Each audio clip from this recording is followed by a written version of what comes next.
They told you Caitlin Clark would need time. They told you a Team USA gym filled with veterans, champions, and established stars would be the place where reality finally hit her. They told you this would be the environment where the hype cooled off, where the logo threes and viral moments would stop mattering, and where the game would become too fast, too physical, too sophisticated for the rookie superstar everyone has been arguing about for the last year. They wanted this gym to be the place where Caitlin Clark finally looked ordinary. Instead, it became the latest crime scene for one of the dumbest narratives in modern basketball. Because the second Caitlin Clark stepped into that Team USA practice environment, the entire energy shifted. And that is what so many people still do not understand about elite sports. Dominance is not always loud. Sometimes it is not a 40-point explosion. Sometimes it is not a game-winning buzzer beater in front of 20,000 screaming fans. I'm looking. Here's Clark. She fires and goes! She hit it! Sometimes dominance is much more humiliating than that. Sometimes it shows up in the body language of other great players, in the pace of a drill, in the sudden sharpness of the gym, in the way veterans start reacting when they realize a player they were told to be skeptical of is not just surviving in the room. She is completely changing it. That is exactly why this practice footage matters. On the surface, it looks harmless. Just another national team run, a few drills, a few smiles, some chatter.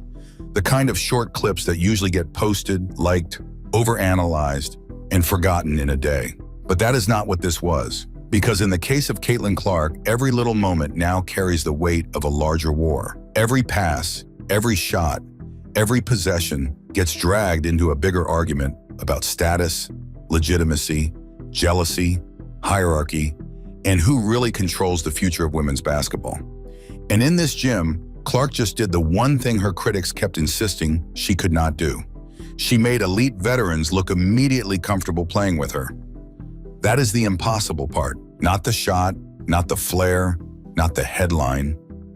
Because the anti-Clark crowd has spent months pushing a very specific story. They wanted people to believe Caitlin Clark was a phenomenon created by hype, by cameras, by college stardom, by Iowa, by social media, by fan obsession, by marketing departments, by everyone except actual basketball truth. They wanted you to believe that once she got into rooms filled with true professionals, true champions, true grown women with real resumes, the excitement would cool, the game would simplify, the weaknesses would get exposed. The veterans would quietly show the world that all this hysteria had been premature. But that is not what happened. What happened is that Caitlin Clark walked into a gym full of some of the best players on the planet and looked like she belonged there instantly. That is a disaster for her critics, because basketball players know. Real players know almost immediately. They can feel timing, they can feel vision, they can feel whether someone sees the floor a half second early, they can feel whether a guard is delivering passes to open teammates or creating openings that did not even exist a second earlier. They can feel whether someone is just talented or whether someone actually changes the architecture of the game while it is happening. And Caitlin Clark does that. That is why these reactions matter so much. Not because a practice clip is the same as a gold medal game. Obviously it is not. But because the behavior of top-tier veterans in that setting tells you whether a player's game translates upward or gets swallowed by the level. And what you saw here was not hesitation. It was not awkwardness. It was not the veterans freezing her out. It was not some condescending, welcome to the big stage, kid energy.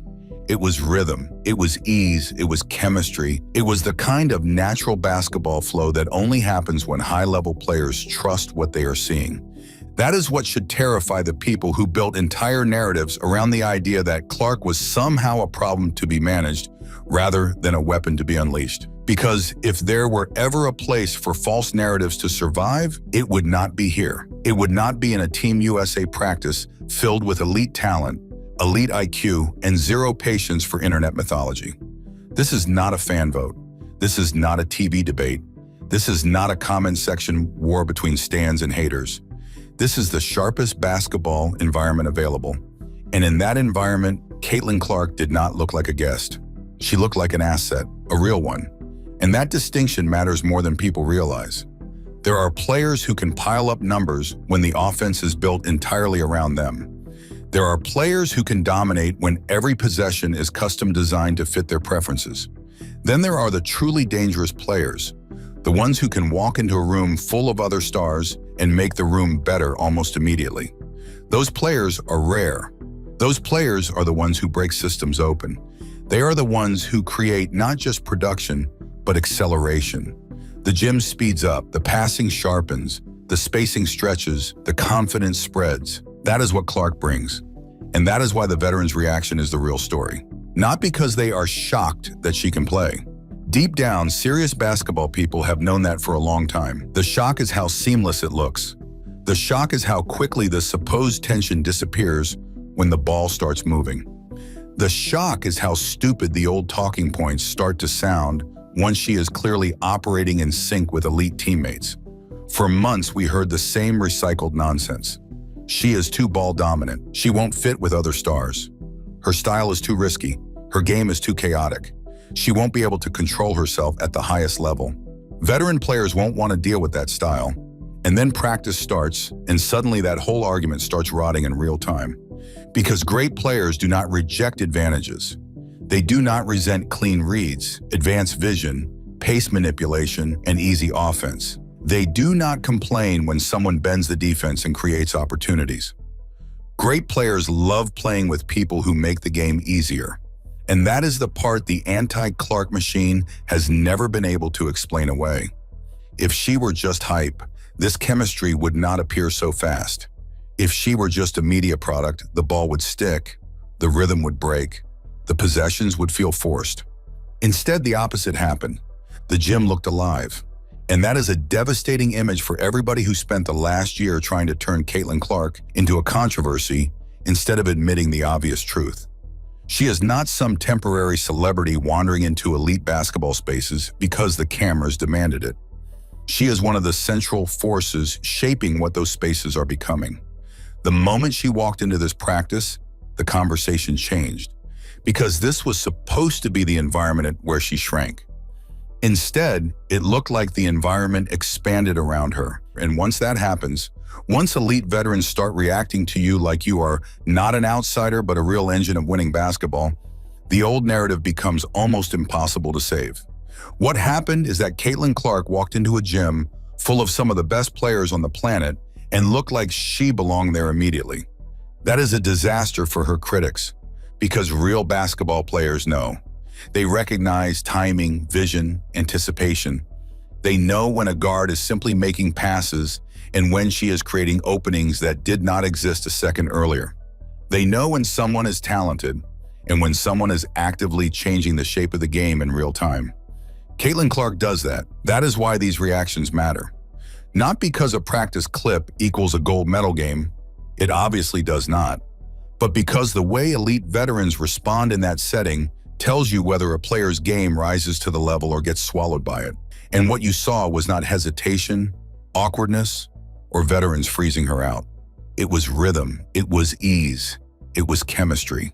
That kind of natural flow only happens when high-level players trust what they are seeing, and that should rattle the people who built entire narratives around Clark as a problem to manage instead of a weapon to unleash.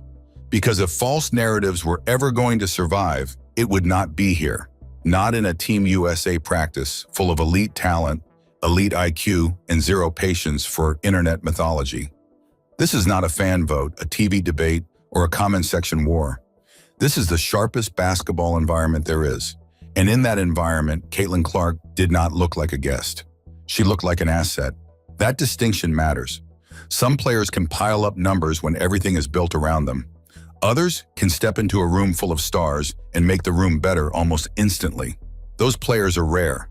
They speed the game up, sharpen the passing, stretch the spacing, and spread confidence. That is what Clark brings. And that is why the veteran's reaction is the real story. Not because they are stunned she can play. Serious basketball people have known that. The real shock is how seamless it looks, how quickly the supposed tension disappears once the ball starts moving. How silly the old talking points sound when she is clearly operating in sync with elite teammates. For months, the same claims kept coming. She is too ball dominant. She will not fit with other stars. Her style is too risky, too chaotic, too hard to control. Veterans will not want to deal with it. Then practice starts, and the whole argument starts rotting in real time. Because great players do not reject advantages. They do not resent vision, pace manipulation, clean reads, and easy offense. They love playing with people who make the game easier. And that is the part the anti-Clark crowd has never been able to explain away. If she were just hype, this chemistry would not show up this quickly. If she were just a media creation, the ball would stick, the rhythm would die, and the possessions would feel forced. Instead, the opposite happened. The gym looked alive. And that is the part people are going to have a harder and harder time denying. This was supposed to be the setting where Caitlin Clark got exposed. Instead, it looked like the exact opposite. She looked comfortable. She looked useful. She looked like someone elite players trust. And once that starts happening, the old narrative falls apart fast. So yeah, that is the real takeaway here. Not the noise, not the politics, not the recycled talking points. The takeaway is that when the game got serious, Caitlin Clark looked like she belonged. And once that becomes obvious to everybody, the conversation changes for good.